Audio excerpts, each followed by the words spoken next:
வணக்கம் GG kitchen. இன்னைக்கு நாம் சமைக்க போகிறது ரவா இட்லியும் அதுக்கான கார சட்னியும் செய்ய போகிறோம். வாங்க முதல்ல இட்லிக்கு தேவையானதை ரெடி பண்ணுவோம்.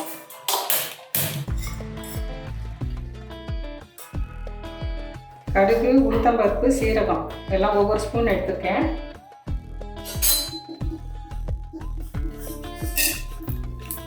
கருவேப்பிலையை பொடியாக கட் பண்ணி வச்சுருக்கேன்.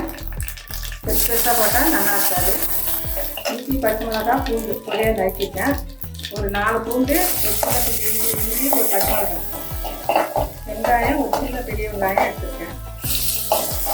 கேரட் ஒரு அரை கேரட்டு லைட்டாக மஞ்சள் போட்டுக்கோங்க.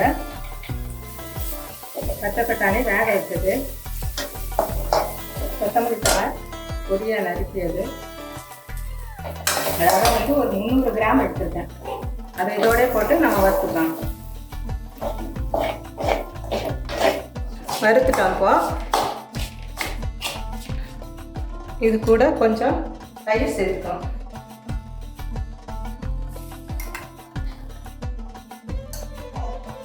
தேவையான அளவு உப்பு.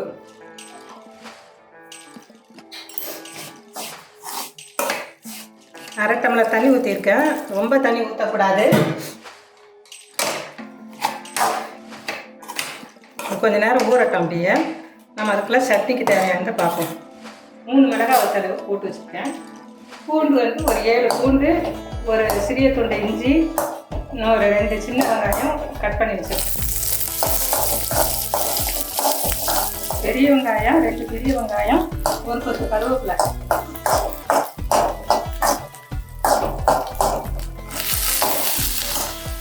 லைட்டாக உப்பு போட்டுக்கலாம் வெங்காயம் வதங்கிறதுக்காக. வெங்காயம் வதங்கிச்சு. இப்போ தக்காளி போடுவோம்.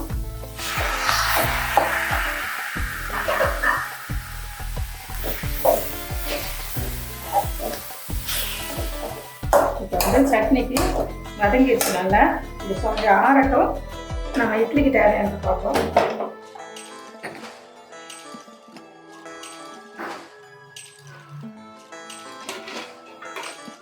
தேவைட்டும். அது 10 நிமிஷம் 15 நிமிஷம் ஆகும்.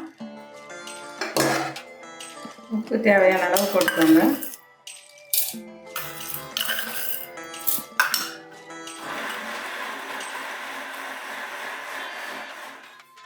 கடுகு, உளுத்தம்பருப்பு, சீரகம் சட்னி தாளிக்கிறதுக்கு எடுத்துருக்கேன்.